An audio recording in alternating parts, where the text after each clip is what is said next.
One of the other techniques which seems to also work well with the glassware is the triptych. So let's create one of those to finish. I'm going to be working at slideshow size, HD size 1920 1080. So File, New is where I want to go in Photoshop. 1920 1080, white will do as my background contents. And I've got a couple of images on a stick, so I'm going to go to my bridge. There's the stick.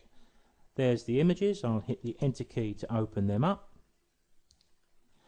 I'm going to drag them both from the top of the screen, and with the Move tool selected from the top of the toolbar, and with my Shift key selected, I'm going to click drag and drop.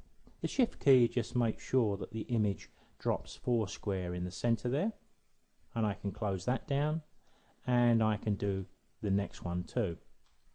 Now straight away these inset images are a little bit too big for my use, but of course if we go to layers, I'll pop the layers out I think.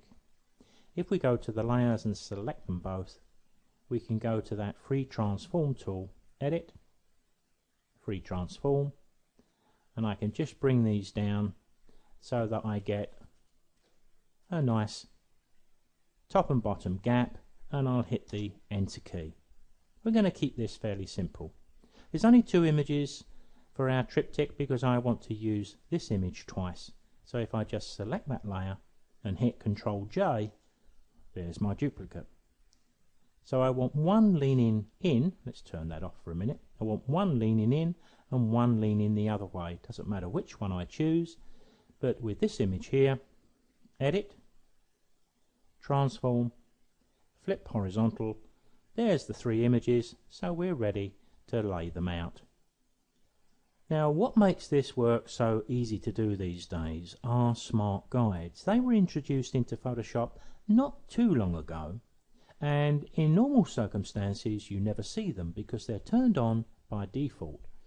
But once we start to get images like this, let me turn this one off and this one off, and we'll just select and turn on the one that's going to be in the center. I'll move it out the way and you can see the smart guides appear. Now we'll find them in the view menu, and I think there it is, show, and down there you can see smart guides are ticked. So unless you've got some reason to do so, I would just leave them turned on, because what it enables me to do is to pick up an image like this with the Move tool. The pink line there is telling me where the center is horizontally, and as I move along, there it's snapped into position. If I click around, we usually get an upright as well. There we have it. So I know this image is perfectly placed in the middle. Now I'm going to turn on the one on the left hand side. Now although we got it turned on in layers, we can't see it because it's beneath the one here, but if I just click and drag, but you can see now when I'm trying to do this, I've actually got a problem. I want a little gap between these. So I really could do with all of these perhaps being just a little smaller than I originally created them. So I can just select all three, edit, free transform, and I can make them a little smaller.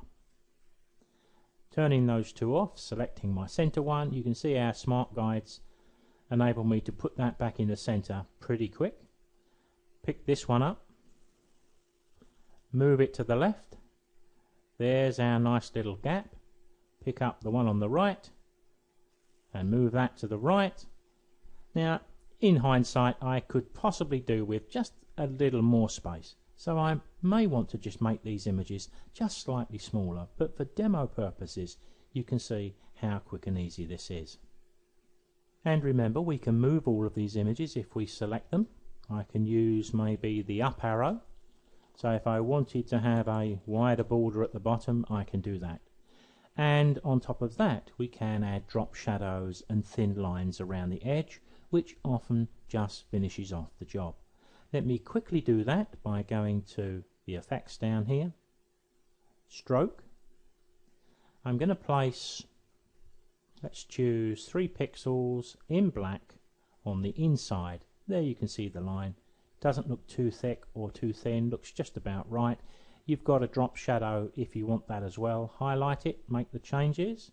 This is not a default setting, so it's obviously remembering something I've done before. So now we can see a faint shadow here. Let's drop that down a little bit, make it a bit more delicate. And of course, if I want the effects of the one on the left on the other two, I simply hold the Alt key and drag it on.